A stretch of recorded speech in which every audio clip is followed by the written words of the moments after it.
Andiamo! I'm about to review the Volair Mach 1 Forza.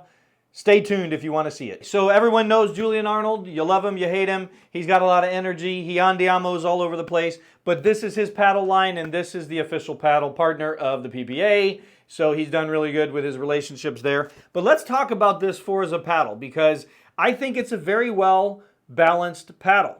Let's talk about the specs first. It is 16.5 inch paddle by 7.5 inch wide. It has a 5.5 inch handle and 4.125 inch circumference handle. They come in 16 millimeter and 14 millimeter, so you got options there.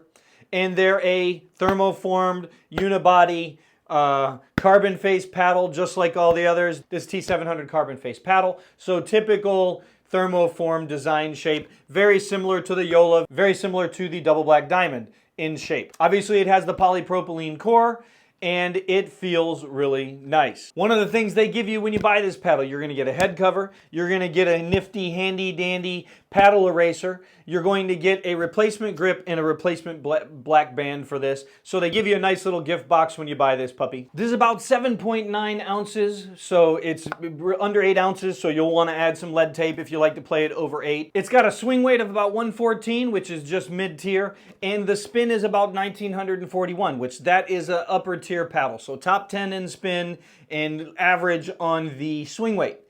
So let's talk about this paddle and its performance. So that's what you really care about. Let's get away from all these stats. I really like this paddle. It reminds me of the double black diamond and actually has the same price point. Double black diamond is $180 minus our discount is about $160. This paddle retails for about $180. With our discount it's about $160, so very similar to the double black diamond. And I will say this, compared to the double black diamond is 1A, this guy here is 1B. They feel like the same paddle. A little bit wider here, the double black diamond tears out just a little bit, flanges out a little bit up here. But other than that, very identical paddles, very identical price point. So you can't go wrong with either one of these. But let's talk about just the performance of this.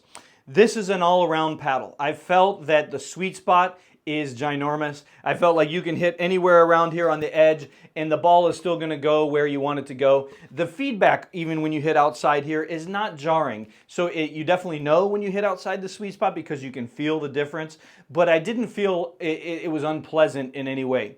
It didn't go as far as you expected to go, but you didn't shank the ball when you hit outside the sweet spot. So you'd lose a little bit of power, but the control would still be there. At the kitchen, I felt that the dinks and the dink rally and the speed ups, everything at the kitchen, this paddle really performed well. I was able to move the ball wherever I wanted to. I was able to put spin anytime I wanted to. This paddle really did well at the kitchen. Resets from no man's land, resets from anywhere on the court, this paddle performed pretty well. On the drives on this paddle, I could drive it well, it could dip. When you let your wrists go and you let this paddle snap through, really comparable on the drives and really performed well. So I felt that no matter where I was at on the court, this paddle really felt comfortable. And this is one of the few paddles that I could just pick up and play without a learning curve. A lot of other paddles that I've played, it takes a little bit of learning to get used to them. You got to get a couple games in, or even a couple weeks. On the Project paddles, or other than the Project 003, if you're playing any of those poppy paddles, it takes a couple weeks to get used to them. A couple weeks to break in your hands to get used to playing with a poppy paddle. This paddle is not poppy. Because of the lower swing weight, it is very controllable paddle, so very all-around versatile paddle. And I just thought at the net, I really thought there was an advantage of these paddle shapes at the net, because it really feels like you can move through the ball, you can get around it and over it well, and it maneuvers very fast. So I felt my hands were fast at the net and comparable with any type of shot I wanted to hit at the net. Other than that, I think Volair has done a great job with this paddle, but if you don't like this shape or you want to try another paddle, check these out. Yeah, they're good paddles too. Check them out.